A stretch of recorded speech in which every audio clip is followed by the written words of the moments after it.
Hello everybody, in this video I'm doing something a little bit different. This is just me showing you how I prepare my own little custom blend of resin incense, and then I'll burn some for you.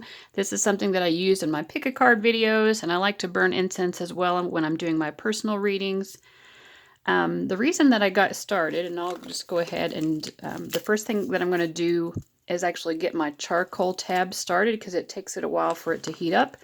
Just like when you barbecue using charcoal, you have to get it lit and then wait a while for it all to turn gray. That's basically what is going to be happening with this as well. I have a couple of different burners. I use one that was specifically made to be an incense burner. This one right here, it's very tiny. This one gets really hot, and it's actually a little bit, can be a little bit painful to use because I can get burn on it. But this is actually just a mug. I don't remember where, I think I got this at like a dollar store or something like this at Halloween. And I don't think it costs very much at all, but it's really cute. It's a little black cat in front of a moon and stars. So kind of witchy vibes. So all that you do to light the charcoal tab, you just hold the flame on it, and when it lights, it'll start kind of sparking. You can see how it will spark all throughout. So that's kind of cool.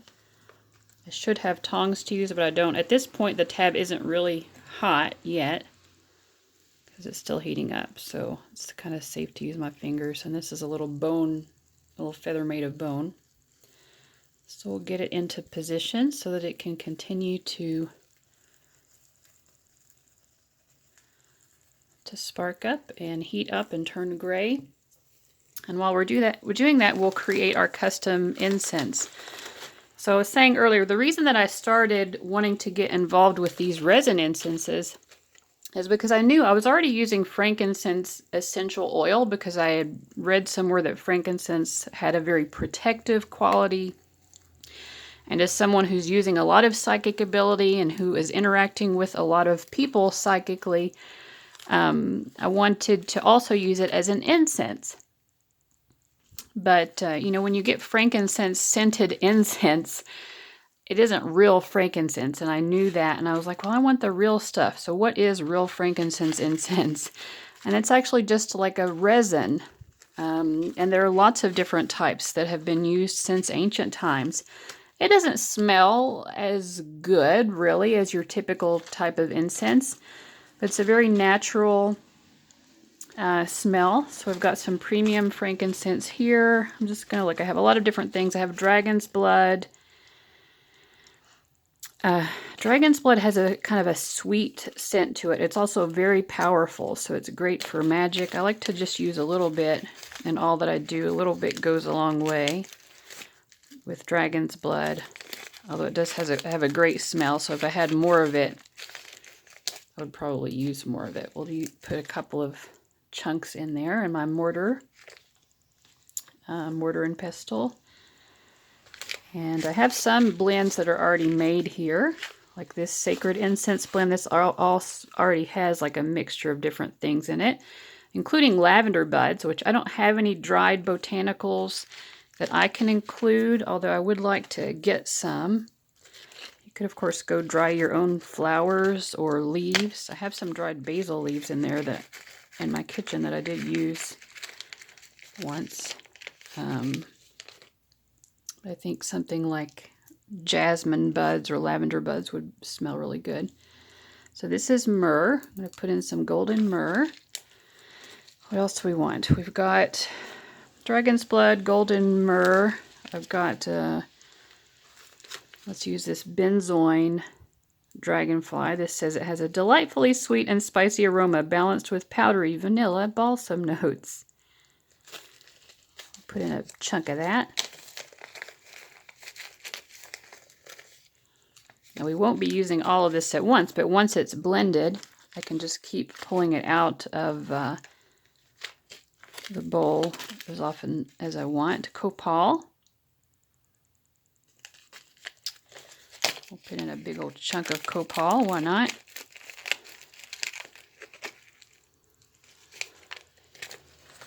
I also have some smaller white copal. I like to, with these that are kind of smaller like this, sometimes I like to just put an entire chunk of it right onto the charcoal tab. Let's see. And then, let's see. I haven't put in any frankincense. I'm trying to figure out which kind of frankincense do I want. I think I'll use a chunk of this. And then I might sprinkle some of this into the mixture after I have blended it up. You can see the charcoal tab is starting to get gray there. And we're just going to like kind of pummel this a little bit. I'm going to turn the light on. Maybe you can see a little bit better. All the textures and... Okay. I'm going to hold my hand over it so little bits don't fly out as I'm doing this.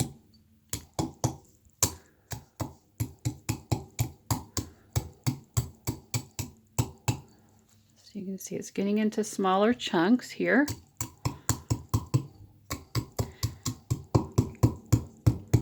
I don't like to create an actual powder, although you could do that and burn an incense powder.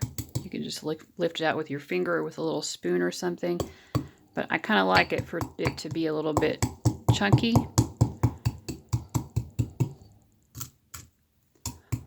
Because then it will last longer on the incense before you need to replace it with more on the charcoal tab. A little bit fly out. And now that it's a little bit smaller, I can kind of do this to grind it a bit more. Like I said, if I wanted to grind it down to a complete powder, I could do that, and it wouldn't be that hard to do. But I just want it to be in mostly little chunks. Of course, some of it is going to get powdery.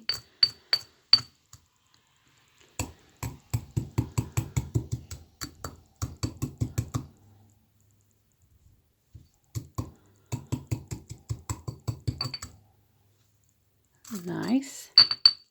And you see it's kind of comparable to the consistency of one of these pre-made mixes. This is Cashmere Incense Blend.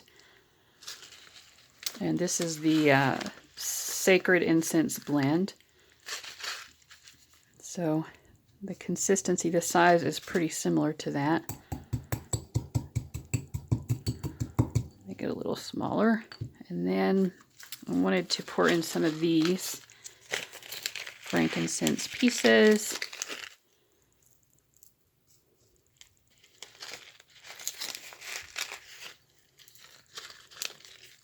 And we'll just hit those a few times to break them up.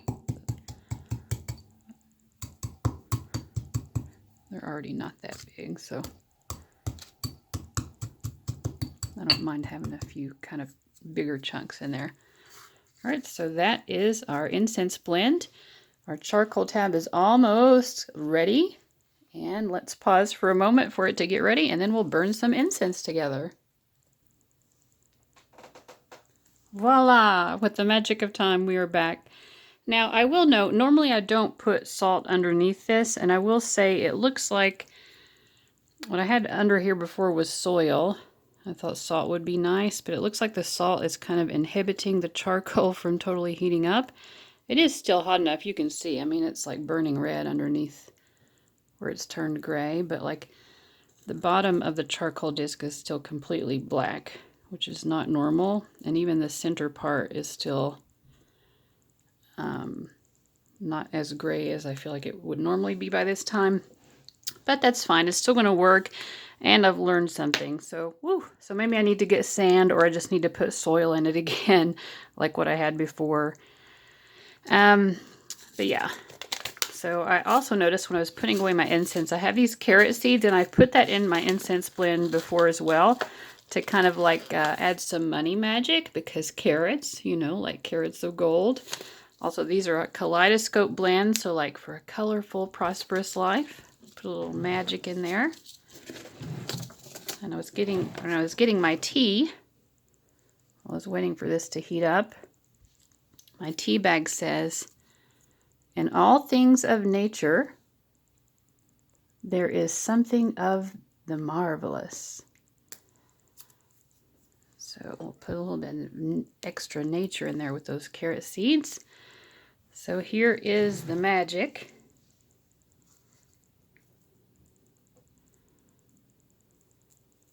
Look at all that smoke.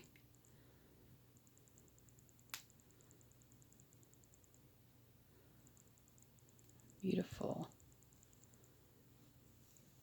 And this bowl will last me for a while. So now I am ready to do some personal readings.